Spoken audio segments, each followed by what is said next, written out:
The premiere episode of Loki impressed Marvel fans as the latest offering from Disney Plus expanded what the Marvel Cinematic Universe looks like and what might be ahead for the so-called sacred timeline. Here's where the end of Episode 2 leaves us and what it all means.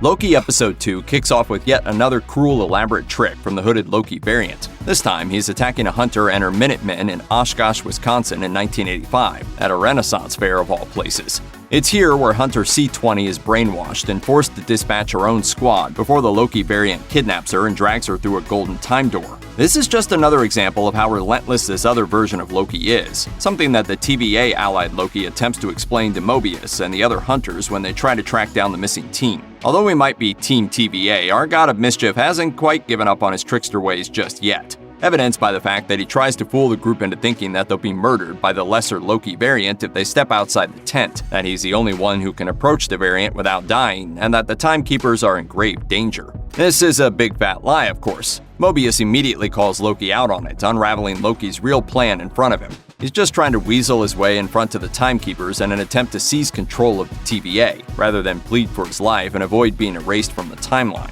Because I see a scared little boy shivering in the cold, and you kind of feel bad for that ice runt.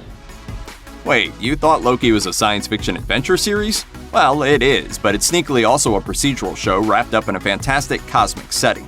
In Episode 2, Mobius forces Loki to get his detective hat on and figure out how the variant is hiding themselves from the TVA.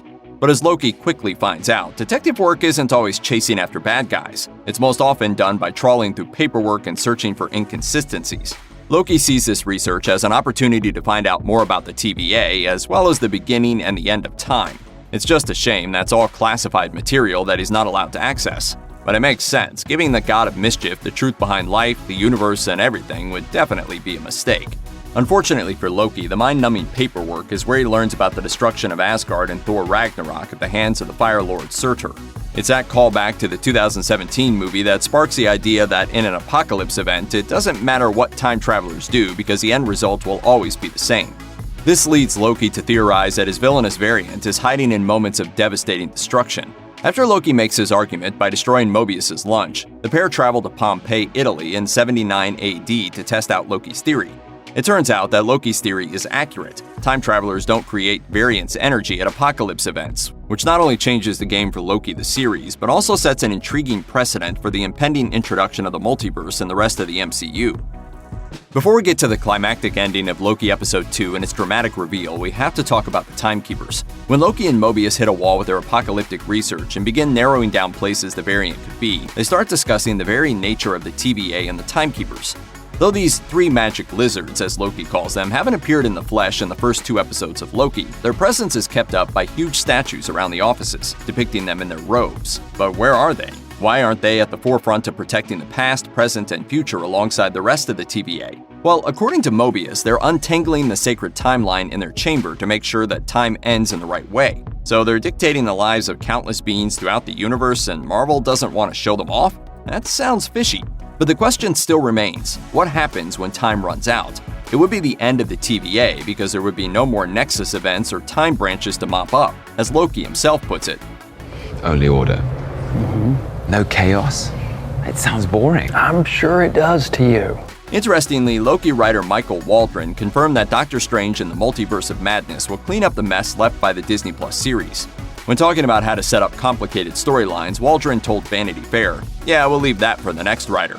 But then you do that on Loki and you find yourself writing Doctor Strange 2 and you have to clean up your own mess." Our guess? The sacred timeline along with the TVA will be left in tatters by the end of Loki. After Loki and Mobius pore over various apocalyptic events looking for the specific brand of candy given to the kid in 1549 France in Loki Episode 1, the time-traveling twosome track it down to a hurricane in Haven Hills, Alabama in 2050. It's a corporate town run by Roxcart, an offshoot of the sinister Roxxon Corporation that occasionally pops up in the MCU and is a recurring force in the Marvel Comics. When Loki and Mobius arrive in Haven Hills, they find the town's citizens sheltering inside Roxcart. Some of them are being controlled by the Loki variant, much like C-20 was at the Renaissance Fair in 1985.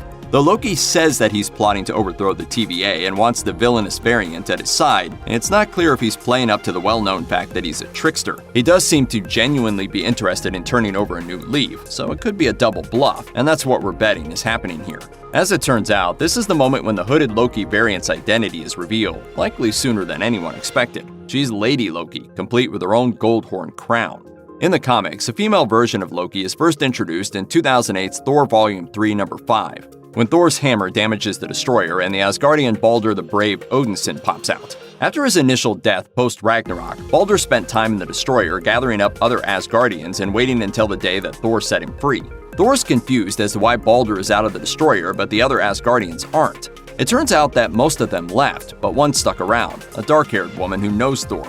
It's not Lady Sif, as Thor believes, but a female version of Loki who's a creation of the Frost Giants. Since then, Lady Loki has appeared in various Marvel comics and books, most notably playing a large part in the Dark Reign storyline from 2008 to 2009.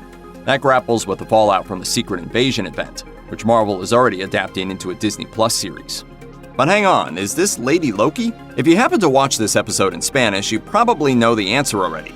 In the English credits, actress Sofia Di Martino is listed as playing the variant. However, if you look at the Spanish credits, Elisa Buter is credited as playing Sylvie. Does that name ring a bell? Well, of course it does if you're an old-school Marvel fan. First appearing in Journey into Mystery issue 103, Sylvie is better known as Enchantress. Is this Sylvie the Enchantress for sure? Well, probably. They both do have blonde hair, whereas Lady Loki sports darker locks. Lady Loki's probably going to show up eventually in the series, but for now, it seems that the variant is actually Enchantress. That's not the only mystery that the end of Loki Episode 2 solves. It's revealed that Enchantress, or the variant, has been stealing technology from TVA hunters so she can bomb the sacred timeline using a horde of reset devices. As for the reason she kidnapped C-20, she's trying to find the Timekeeper's location, presumably to reshape the timeline in her favor, or to kill them. Unsurprisingly, Loki chooses to chase Enchantress, the variant, through one of the golden time doors used by the TVA, making it seem to Mobius like he's genuinely siding with the variant. This will undoubtedly cause additional tension between Loki and Mobius and the rest of the TVA going forward, and might even prevent Loki from committing to a new good guy lifestyle for some time to come. It's early days though, so anything can happen. If nothing else, Episode 3 will likely unravel the variant's story whenever and wherever she and Loki end up, and that will clear up exactly who this enchanting new character is. Check out one of our newest videos right here. Plus, even more Looper videos about Loki are coming soon. Subscribe to our YouTube channel and hit the bell so you don't miss a single one.